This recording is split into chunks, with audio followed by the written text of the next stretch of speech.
గోదావరి పుష్కరాలను కుంభమేళ తరహాలో ఘనంగా నిర్వహించేందుకు ఏపీ సర్కార్ ఏర్పాట్లు చేస్తోంది. అదే సమయంలో గోదావరి శోభాయాత్రకు సన్నాహాలు చేస్తోంది. పుష్కరాలపై ప్రత్యేక పాటకు ఇప్పటికే బాణీలు సిద్ధమయ్యాయి. లోగోను కూడా ఆవిష్కరించనున్నారు చంద్రబాబు.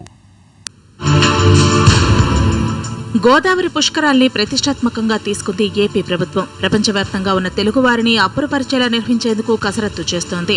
ఇప్పటికే పక్కా ప్రణాళిక సిద్ధం చేసిన సర్కార్ ఏర్పాట్లు, సాంస్కృతిక కార్యక్రమాలపై అవకాశం ఉన్నప్పుడల్లా మంత్రివర్గం సమీక్ష చేస్తోంది. అయితే పనులు మాత్రం ఇంకా ఓ కొలిక్కి రాలేదు. ఈసారి పుష్కరాలను కేవలం ఉభయ గోదావరికే పరిమితం చేయకుండా 13 జిల్లాల్లో ఘనంగా నిర్వహించేందుకు ప్రభుత్వం ఏర్పాట్లు చేస్తోంది. శోభాయాత్రను నిర్వహణకు కూడా సన్నాహాలు చేస్తున్నారు. పుష్కరాలకు భారీ సంఖ్యలో భక్తులు వచ్చే అవకాశం ఉండటంతో ఏర్పాట్ల మీద ప్రత్యేక దృష్టి పెట్టింది ప్రభుత్వం. రాష్ట్రపతి, ప్రధాని, కేంద్ర మంత్రులు, వివిధ రాష్ట్రాల ముఖ్యమంత్రులను ఆహ్వానిస్తోంది. పీఠాధిపతులను కూడా పిలుస్తున్నారు. భక్తులకు ప్రత్యేక సౌకర్యాలు, పర్యాటక ప్యాకేజీలు ఏర్పాటు చేస్తున్నారు. పుష్కరాలపై ప్రత్యేక పాటను సిరివెన్నెల, అనంత శ్రీరామ్ రూపొందించారు. సీఎం చేతుల మీదుగా లోగో ఆవిష్కరణ జరుగుతుంది. పుష్కరాల్లో కళా ప్రదర్శనలకు ప్రాధాన్యం ఇస్తున్నారు. అలాగే లేజర్ షోలు, ఫ్లవర్ షోలు, వంటకాల ప్రదర్శనలు ఉంటాయి.